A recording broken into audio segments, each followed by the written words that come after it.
warahmatullahi wabarakatuh. My name is Fitri Amelia. I am from TBI 3, the 6th semester of IAIN Padang Sidimpuan. Adapun saya membuat video ini adalah untuk memenuhi tugas mata kuliah Reading Research English Language Teaching atau RELT oleh dosen pengampu kami, Mem Eka Sutri Harida. Nah, dalam kesempatan kali ini saya akan membahas tentang research and development, penelitian research and development maksudnya. Nah, yang pertama-tama yang akan saya jelaskan di sini adalah pengertian dari research and development itu sendiri. Nah, research and development ini merupakan salah satu jenis penelitian yang digunakan untuk mengembangkan satu produk atau mengembangkan satu produk yang sudah ada sebelumnya atau produk baru yang memiliki peranan di dalam dunia pendidikan. Kemudian adapun tujuan dari R&D ini sendiri seperti yang saya sebutkan tadi adalah untuk mengembangkan suatu produk terlebih di bidang pendidikan. Kemudian selain itu tujuannya adalah dengan R&D ini maka akan ditemukan pengetahuan-pengetahuan baru terlebih yang berperan di dalam dunia pendidikan. Saya rasa itu untuk pengertian dan tujuannya. Langsung saja kita beralih kepada model. Nah, untuk modelnya sendiri di sini ada 4 model yang umum digunakan, yaitu menurut Ritchie dan Klein. Di mana menurut Ritchie dan Klein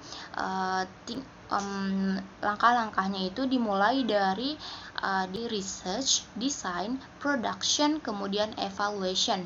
Nah, itulah menurut Ritchie dan Klein. Kemudian kita beralih kepada model kedua, yaitu menurut Tyagarajan. Nah, menurut Tyagarajan ini langkah-langkahnya yaitu dimulai dari define, design, development, kemudian dissemination. Kemudian itulah model kedua yang sering digunakan atau yang umum digunakan. Kemudian kita beralih kepada model ketiga, yaitu menurut Robert Marib. Robert Marib menjelaskan langkah-langkahnya dimulai dari analisis, kemudian beralih ke design, development, implementation, kemudian evaluation. Nah, untuk yang terakhir yang sering kita temukan, yang sering kita jumpai di berbagai situs ataupun di berbagai sumber, yaitu menurut Borg dan Gale. Menurut Borg dan Gale. Nah, menurut mereka, langkah-langkahnya ini dimulai dari analisis kebutuhan, kemudian masuk kepada perencanaan, pengembangan produk awal, validasi produk awal, revisi produk tahap awal, kemudian uji coba produk, kemudian direvisi produk, kemudian uji coba lapangan, revisi produk akhir, desiminasi, dan yang terakhir adalah implementasi. Itulah 4 jenis model yang umum digunakan dalam penelitian R&D ini. Selanjutnya ada juga menurut pendapat Sugiono, di mana menurut Sugiono langkah-langkahnya dimulai dari potensi dan masalah, di mana potensi dan masalah ini didapatkan dari observasi ataupun wawancara. Kemudian kita masuk kepada langkah kedua, di mana pengumpulan data. Pengumpulan data ini didapatkan setelah kita melakukan observasi. Data yang dikumpulkan di sini bisa berupa data kualitatif juga data kuantitatif. Setelah data terkumpul, maka kita masuk kepada tahap desain produk. Produk apa yang akan kita gunakan? Di sini kita mulai menggambarkannya seperti misalnya kita ingin menggunakan modul. Nah, kita akan mulai mendesain modul seperti apa yang akan kita gunakan dalam penelitian kita. Kemudian setelah mendesain produk, kita masuk kepada validasi desain. Nah, setelah kita mendesain produk kita harus memvalidkan desain tersebut. Nah, setelah divalidkan, kita masuk kepada revisi desain. Nah, desain sebelumnya tadi yang sudah divalidkan, kita revisi lagi. Setelah direvisi, masuk kepada tahap uji coba produk. Setelah uji coba produk, maka akan direvisi produknya. Nah, jika yang tadi adalah revisi desainnya, sekarang setelah uji coba produk, maka produknya lah yang direvisi. Setelah direvisi produk, kita masuk kepada uji coba pemakaian. Uji coba pemakaian dari produk yang kita buat tadi, yaitu modul.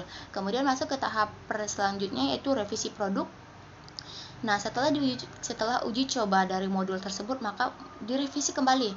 Kenapa direvisi? Karena karena ada kejanggalan tentunya. Selanjutnya yaitu tahap terakhir, yaitu produksi massal. Dimana setelah modul yang sudah kita desain, setelah direvisi, uji coba, nah modul yang kita ciptakan bisa diproduksi massal di berbagai organisasi pendidikan seperti itu. Itu menurut Sugiono. Nah, selanjutnya setelah kita bahas tentang langkah-langkah penelitian, kita masuk kepada instrumen penelitian. Instrumen penelitian dalam penelitian R&D ini sendiri bisa instrumen dari kuantitatif dan kualitatif seperti observasi, wawancara, tes, angket, dan lain sebagainya. Itulah instrumen yang bisa kita gunakan dalam penelitian R&D ini. Nah, setelah itu kita bahas lagi tentang teknik analisis datanya. Teknik analisis data dalam R&D ini tergantung model apa yang akan kita gunakan. Namun, di dalam sumber yang saya baca di sini, secara umum teknik analisis data yang digunakan dalam penelitian research and development tergantung model yang digunakan dan data yang ingin dikumpulkan peneliti. Teknik analisis data biasanya digunakan biasanya mengacu pada teknik analisis data kuantitatif ataupun kualitatif.